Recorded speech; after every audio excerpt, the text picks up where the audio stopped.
अध्याय 5। एक सुगंध संत अपने चमत्कार प्रदर्शित करते हैं। स्वर्ग के नीचे हर वस्तु की एक ऋतु और हर उद्देश्य का एक समय होता है। मुझे दिलासा देने के लिए मेरे पास सोलोमन का ये बोध नहीं था। घर से किसी भ्रमण पर निकलकर मैं अपने आसपास अपने नियत गुरु के चेहरे को खोजता, लेकिन मेरी हाई स्कूल की पढ़ाई ख़त्म होने के बाद तक मेरा रास्ता उनके पास से नहीं गुजरा। अमर के साथ हिमालय की ओर मेरा पलायन और मेरे जीवन में श्री युक्तेश्वर जी के आगमन के महान दिन के बीच 2 वर्ष बीत गए। उस अवधि में मैं अनेक संतों से मिला। सुगंध संत, बाग स्वामी, नागेंद्र नाथ भादुड़ी, मास्टर महाशय और प्रसिद्ध बंगाली वैज्ञानिक जगदीश चंद्र बोस। सुगंध संत से मेरी भेंट की 2 भूमिकाएं थी, एक सामंजस्यपूर्ण और दूसरी हास्यकर। ईश्वर सरल है, अन्य सब कुछ जटिल है। पूर्ण मूल्य को प्रकृति के सापेक्ष जगत में मत खोजो। यह दार्शनिक अंतिमताएं मेरे कानों में धीमे से तब पड़ी जब मैं मंदिर में काली की प्रतिमा के सामने मौन खड़ा था। मुड़ने पर मैंने एक लंबे व्यक्ति को देखा जिनकी वेशभूषा या उसके अभाव ने उन्हें परिव्राजक साधु के रूप में प्रस्तुत किया। आपने सचमुच मेरे विचारों की व्याकुलता को जान लिया है। मैं कृतज्ञतापूर्वक मुस्कुराया। प्रकृति में कृपालु और उग्र रूपों का रहस्य, जिनकी प्रतीक काली हैं, मुझसे अधिक बुद्धिमानों को उलझन में डाला है। कुछ ही हैं जो उसके रहस्य को सुलझा सके हैं। अच्छाई और बुराई वह चुनौतीपूर्ण पहेली है जिसे जीवन रहस्यमय ढंग से हर बुद्धि के सामने रखता है। किसी समाधान का प्रयास न करते हुए दंड के रूप में थीब्स के समय से आज तक अधिकांश लोग अपने जीवन द्वारा भुगतान करते हैं। कभी कभी कहीं कोई अकेला महान व्यक्ति हार नहीं मानता। माया के द्वैत से वह एकता से के अखंड सत्य को खोज लेता है। महाशय, आप दृढ़ विश्वास के साथ बोल रहे हैं। मैंने लंबे समय तक सच्चे आत्मनिरीक्षण ज्ञान के अत्यधिक दर्दनाक दृष्टिकोण का अभ्यास किया है। आत्मनिरीक्षण अपने विचारों का निरंतर अवलोकन एक कठोर और भीषण अनुभव है। ये अत्यधिक बलवान अहम को भी चूर चूर कर देता है, पर सच्चा आत्मविश्लेषण गणितीय संचालन द्वारा ऋषियों को जन्म देता है। आत्माभिव्यक्ति व्यक्तिगत मान्यताएं अहंकारियों में फलित होती हैं, जिन्हें ईश्वर और सृष्टि की अपनी निजी व्याख्याओं के सही होने का यकीन है। निस्संदेह ऐसी दंभी मौलिकता के सामने सत्य विनम्रता से हट जाता है। मैं इस चर्चा का आनंद ले रहा था।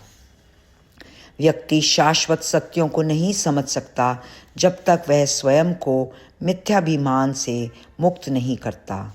मानवीय मन सदियों के कीचड़ में लिप्त अनगिनत सांसारिक भ्रमों के घृणित जीवन से भरा हुआ है। यहाँ रणभूमियों के संघर्ष महत्वहीन होकर फीके पड़ जाते हैं जब व्यक्ति पहली बार आंतरिक शत्रुओं से संघर्ष करता है। ये नाशवान शत्रु नहीं हैं जिन्हें शक्तिशाली व्यूह रचना से जीता जा सकता है। सर्वव्यापी अशांत नींद में भी व्यक्ति का पीछा करने वाले सूक्ष्म रूप से घातक अस्त्रों से सज्जित अज्ञात ललसाओं के ये सैनिक हमें नष्ट करना चाहते हैं। विचारहीन है वह मनुष्य जो सामान्य भाग के सामने हार मानकर अपने आदर्शों को दफन करता है। क्या वह शक्तिहीन, भाव शून्य, अभद्र के अलावा कुछ और हो सकता है? आदरणीय महाशय, क्या आपको बेसुध जनता के प्रति कोई सहानुभूति नहीं है? संत एक क्षण के लिए चुप हो गए, फिर अप्रत्यक्ष रूप से उत्तर दिया। समस्त गुणों के भंडार, अप्रत्यक्ष ईश्वर को और प्रत्यक्ष मनुष्य जिसमें स्पष्टतः कोई गुण नहीं है, दोनों को प्रेम करना प्राय चौंका देता है, पर सरलता पहेली के समान है। आंतरिक खोज सभी मानवीय मनों की एकता को शीघ्र उजागर करती है। स्वार्थी इरादों के निष्ठावान समर्थन का अपनापन कम से कम एक अर्थ में मनुष्य के भाईचारा का पता चलता है। इस समतल खोज का अनुसरण एक स्तभित विनम्रता करती है। ये अपने साथियों के प्रति दया भाव में परिपक्व होती है, जो खोज की प्रतीक्षा कर रही आत्मा की कल्याणकारी शक्तियों से अनजान है।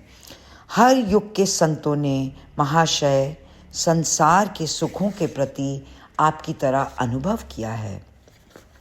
केवल तुच्छ व्यक्ति ही दूसरों के जीवन के दुखों के प्रति संवेदनाशीलता खोता है जब वह अपने संकीर्ण कष्टों में डूब जाता है। साधु का कठोर मुख स्पष्ट रूप से कोमल हो गया। जो छुरी से आत्मविच्छेदन का अभ्यास करता है वह सार्वभौमिक करुणा के विस्तार को जानेगा। अपने अहंकार को गगन भेदी मांगों से उसे रिहाई दी जाती है। ईश्वर का प्यार ऐसी मिट्टी में खिलता है। प्राणी अनंतः अपने रचनाकार की ओर मुड़ता है, भले ही अन्य किसी कारण से नहीं, केवल पीड़ा में पूछने के लिए, क्यों प्रभु क्यों? दर्द के अभागे प्रहारों से मनुष्य आखिर में असीम उपस्थिति की ओर संचालित होता है, जिसकी सौम्यता ही उसे लुभानी चाहिए। वे संत और मैं कलकत्ता के काली घाट मंदिर में थे। वहाँ मैं इसकी प्रसिद्ध भव्यता को देखने गया था। हाथ के इशारे से मेरे संयोग से मिले साथी ने वहाँ की अलंकृत गरिमा की उपेक्षा की। ईंटों और गारा हमें कोई सुनने योग्य धुन नहीं सुनाते। हृदय केवल अस्तित्व के मानव जप से ही खुलता है। हम प्रवेश द्वार की लुभानी धूप की ओर टहलते हुए गए। वहाँ भक्तों की भीड़ आ जा रही थी। तुम युवा हो, संत ने विचारपूर्वक मेरे अवलोकन किया। भारत भी युवा है। प्राचीन ऋषियों ने आध्यात्मिक जीवन जीने की अमिट शैली रची थी। उनके प्राचीन कथन आज भी इस देश के लिए उचित हैं। न अप्रचलित न भौतिकता के धोखों के सामने अपरिष्कृत ये अनुशासनात्मक नीति वचन आज भी भारत को ढालते हैं। सहस्र शताब्दियों से संकोची विद्वानों की गणना से भी अधिक अविश्वासी समय ने वैदिक महत्ता को पुष्ट किया है। इसे अपनी विरासत मानो। जब मैं उन सुवक्ता साधु से विनीत भाव से विदा ले रहा था, उन्होंने एक दिव्य दृष्टि अनुभूति प्रकट की। आज यहाँ से जाने के बाद तुम्हें एक असाधारण अनुभव होगा। मैं मंदिर के अहाते से बाहर निकला और निरुद्देश्य घूमने लगा। मोड़ मुड़ने पर मैं एक पुराना परिचित से टकराया। वह उन दमदार व्यक्तियों में से एक जिसकी वार्तालाप की शक्ति समय की उपेक्षा कर अनंत काल की को अपनाती है।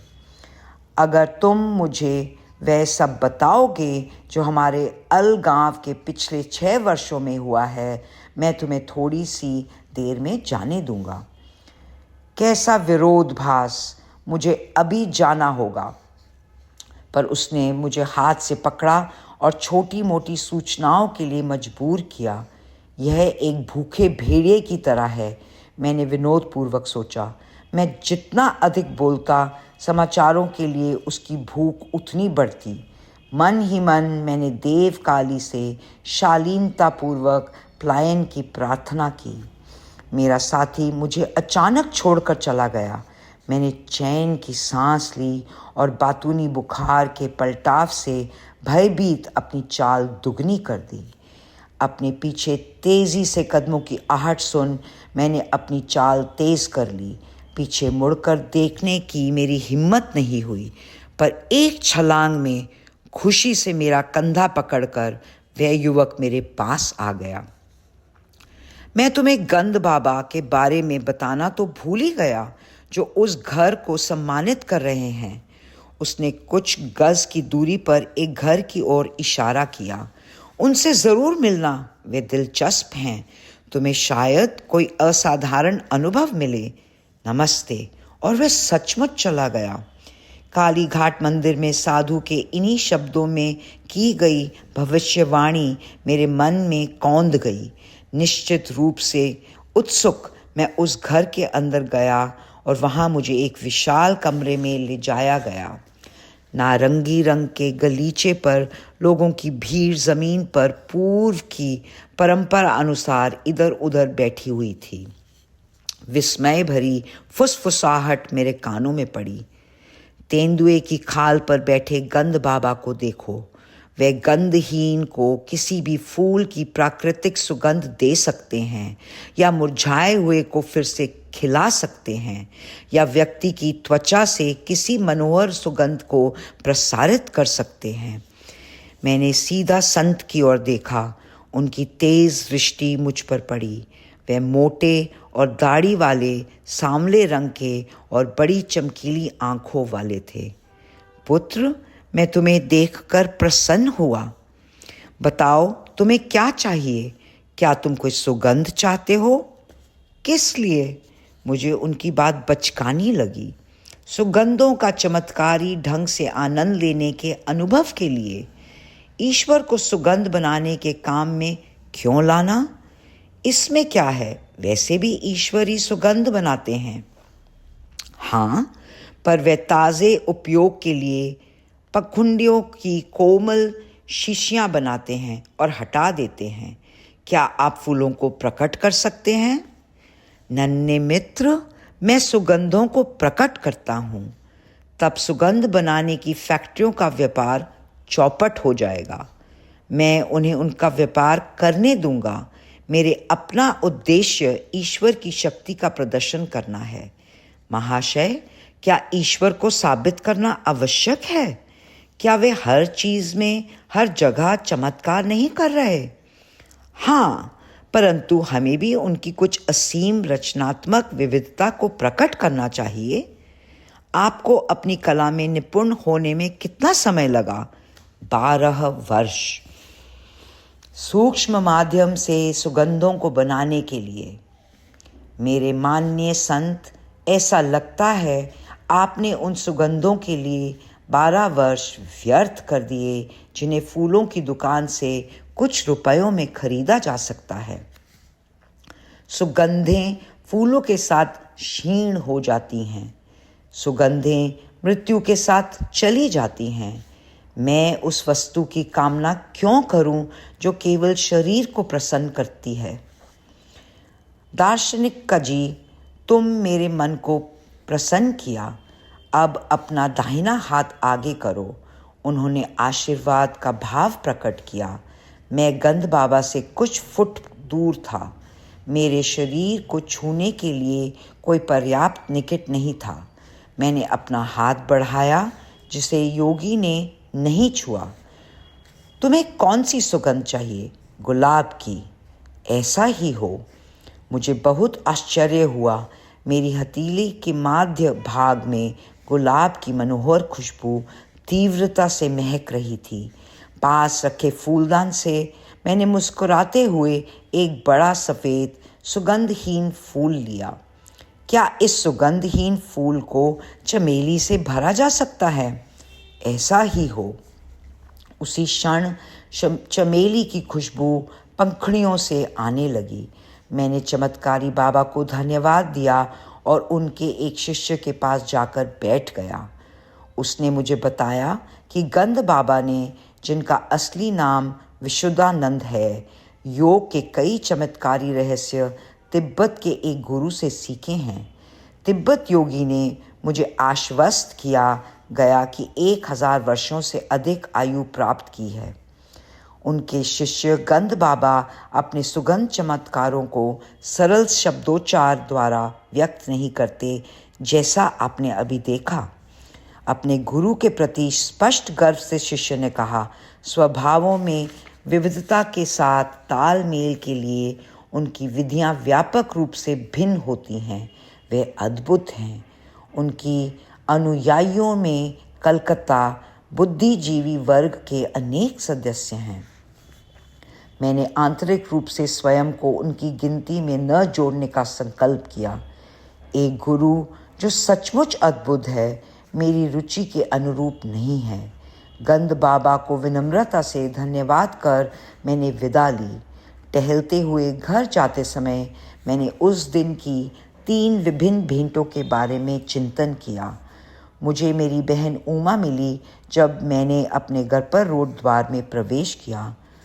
तुम तो बहुत शौकीन हो रहे हो, इत्र लगाते हो। बिना कुछ बोले मैंने उसे मेरा हाथ सूंघने का संकेत किया। गुलाब की कितनी मनोहर सुगंध, यह असाधारण रूप से प्रबल है। सोचते हुए कि यह प्रबल रूप से असाधारण है, मैंने सूक्ष्म ढंग से सुगंधित फूल चुपचाप उसकी नाक के नीचे रखा। आहा, मुझे चमेली बहुत पसंद है। उसने फूल छीन लिया। उसके चेहरे पर उपहासपूर्ण हैरानी फैल गई जब उसने बार बार चमेली की सुगंध को ऐसे फूल से सूंघा जो उसे अच्छी तरह मालूम था सुगंधहीन होता है।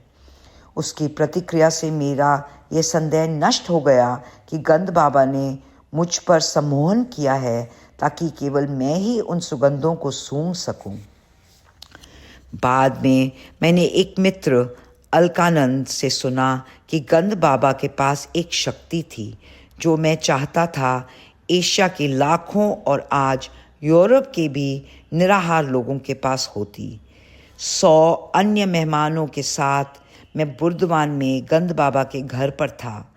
अलकानंद ने बताया, वह बहुत भव्य समारोह था क्योंकि योगी हवा में से चीज़ों को प्रकट करने की शक्ति के लिए विख्यात थे। मैंने हंसते हुए उनसे बेमौसमी संतरे प्रकट करने की विनती की। उसी क्षण सभी लूचियाँ जो केले के पत्तों पर रखी हुई थी एकदम फूल गई। फूली हुई हर लूची में छिला हुआ संतरा था। मैंने थोड़ी झिझक के साथ अपनी लूची चखी, पर वह बहुत स्वादिष्ट थी। वर्षों बाद अंतबोध द्वारा मैंने जाना कि गंद बाबा अपने प्रकटीकरण कैसे करते थे। खेद है, ये विधि संसार के भूखी भीड़ की समझ से परे है। मनुष्य जिन विभिन्न इंद्रियों उत्तेजनाओं के प्रति प्रतिक्रिया करता है, स्पर्श संबंधी, दृष्टि, स्वाद, श्रवण, घ्राण आदि, व इलेक्ट्रॉन्स और प्रोटॉन्स के स्पंदनों में बदलाव द्वारा उत्पन्न होती है। यह स्पंदन क्रमशः लाइफ्ट्रॉन्स, सूक्ष्म प्राण शक्तियाँ या आणविक से अधिक सूक्ष्म शक्तियों द्वारा नियमित होते हैं जो 5 विशिष्ट इंद्रिय विचार पदार्थों के साथ बुद्धिमानी से चार्ज होते हैं। गंद बाबा कुछ यौगिक अभ्यासों द्वारा स्वयं का ब्रह्मांडीय शक्ति के साथ अनुकूलन करके लाइफ्ट्रॉन्स को अपने स्पंदनों की संरचना को पूर्णवर्यवस्थित करने का निर्देश देते हैं और इच्छित परिणाम प्राप्त करते थे। उनके सुगंध, फल और अन्य चमत्कार सांसारिक स्पंदनों के वास्तविक प्रकटीकरण थे और सम्मोहन द्वारा रची आंतरिक अनुभूतियां नहीं थी। गंद बाबा द्वारा दिखाए गए चमत्कारों के प्रदर्शन भव्य हैं, परंतु आध्यात्मिक रूप से व्यर्थ थे। मनोरंजन के अतिरिक्त इनका और कोई उद्देश्य न होने के कारण वे ईश्वर की सच्ची खोज से हटना है। चिकित्सकों द्वारा मानसिक क्लोरोफॉर्म के रूप में सम्मोहन का प्रयोग छोटी शल्य चिकित्सा में ऐसे लोगों को पर किया जाता है जिनके लिए ये दवा खतरनाक हो सकती है, परंतु सम्मोहक अवस्था उनके लिए हानिकारक है जिन पर ये अक्सर प्रयोग की जाती है। इसके नकारात्मक मनोवैज्ञानिक परिणाम समय के साथ मस्तिष्क की कोशिकाओं को अस्त व्यस्त कर देते हैं। सम्मोहन दूसरे व्यक्ति की चेतना में बिना अधिकार प्रवेश करना है। इसके क्षणिक चमत्कारों और दिव्य बोध प्राप्त व्यक्तियों द्वारा किए गए चमत्कारों के बीच कोई समानता नहीं है। ईश्वर में जागृत सच्चे संत इस स्वप्नल संसार में रचनात्मक ब्रह्मांडीय स्वप्न दृष्टा के साथ अपनी इच्छा के अनुकूलन द्वारा परिवर्तन लाते हैं। असामान्य शक्तियों के आडंबरपूर्ण प्रदर्शनों की गुरुओं ने निंदा की है। फारसी संत अबू सैद ने एक बार उन कुछ फकीरों का उपहास किया जिन्हें जल, वायु और आकाश पर अपनी चमत्कारी शक्तियों पर गर्व था। एक मेंढक भी पानी में आराम से रहता है। अबू सैद ने हल्की से मजाक करते हुए कहा, कौवा और चील हवा में आसानी से उड़ते हैं। शैतान एक साथ पूर्व और पश्चिम में उपस्थित होता है। एक सच्चा व्यक्ति वह है जो अपने सहवासियों के साथ सत्यानिष्ठा से रहता है, जो खरीदता और बेचता है मगर एक क्षण के लिए भी ईश्वर को नहीं भूलता। एक अन्य अवसर पर महान फारसी गुरु ने धार्मिक जीवन पर अपने विचार इस प्रकार व्यक्त किए, उसे हटाना जो तुम्हारे मस्तिष्क में है, जो तुम्हारे हाथ में है, उसे उदारता से बांटना और कभी भी विपत्ति के आघातों से विमुख नहीं होना। न तो काली घाट मंदिर के निष्पक्ष संत ने, ना ही तिब्बत प्रशिक्षित योगी ने गुरु के लिए मेरी उत्कंठा को संतुष्ट किया। मेरे हृदय को उसकी पहचान के लिए किसी शिक्षक की आवश्यकता नहीं थी और स्वयं अपनी वाह वाह अधिक जोर से ध्वनित करता, क्योंकि ये यदा कदा खामोशी से उठती थी। अंततः जब मैं अपने गुरु से मिला, उन्होंने अपने उदाहरण की उत्कृष्टता से मुझे सच्चे पुरुष का मापदंड सिखाया।